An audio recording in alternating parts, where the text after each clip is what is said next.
When you start to find people coming to you, they're going to be coming to you not because it's almost like they a lot of times are into your fuel. And like when I say like narcissists are like not like humanity. And so that's a weird one. They're not into you. Mine used to tell me that she didn't have a type. That's weird, right? You don't have a type. And I've heard that from several people online, that they don't have a type. And we all have a type in humanity. They don't have a type because what they like is a type of fuel. Or any fuel. Because they're hoes. But I just wanted to talk on that because a lot of times when you get people to come to you, you may think it's because you look good, or you might be more set financially or something like that. But it's really what really dragged them to you. What really got them to crave you is your fuel. And when you have a narcissist ex, they crave that fuel. I have an email that says exactly that. Not that she craved my fuel, but she craved me. I don't know if I should be saying this. And that's just stuff that and the same thing though. It's like you as you're addicted to them, you crave them. So like, to be honest with you, that's what the trauma bond causes.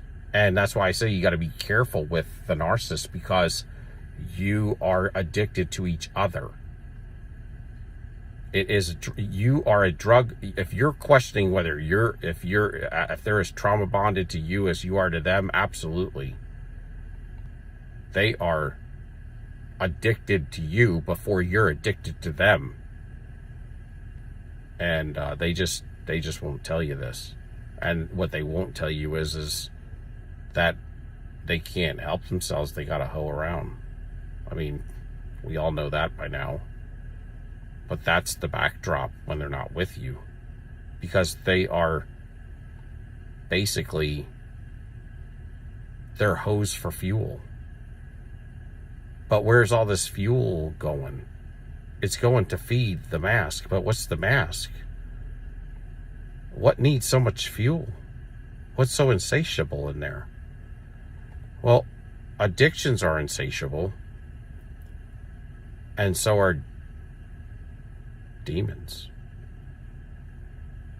And so when people come to you, there is something to say that it's your fuel. And it's you as well, because you represent your fuel, and your fuel represents you. But it's your fuel is your currency to them. That's what they want. That's what they love. It's different. And when they talk about you being chosen and all that, there is something to say about that and this narcissism stuff, man. Because the scenario that goes down with the chosen one, that breaks the chosen one, you're the chosen one when you break the generational curse. That's what that means. But it is special. And God has blessed you and given you grace to do this.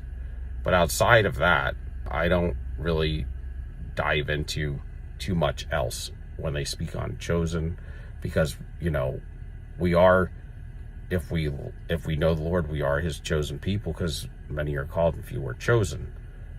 But also we're chosen to be the curse breaker, and we fulfill that. We also have special things about us, because what is said about the chosen type, the scapegoat that wakes up and breaks the generational curse, is that you kind of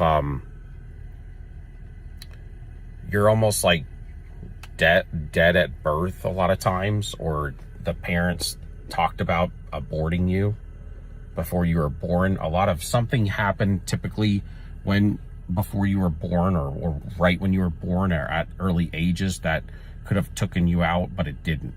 It's almost like the enemy is there to try to take you out at birth, to snuff you out, and it can't happen. And that stuff happened to me, man. I died at birth.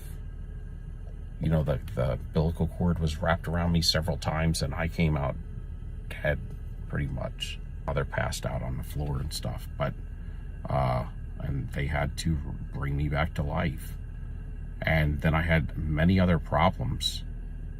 I mean, I couldn't hear for like 4 years of my life. The first 4 years of my life, I had this meningitis or some sort of 105 plus fevers. They thought I had meningitis, but they couldn't find anything. They had to tap me. The first few days of my birth, I had gone home. But there's something to say about this, man. And then to get beat on the way we get beat on. And, you know, in the beginning of this, for the first, I don't know how many decades, you just want to help them.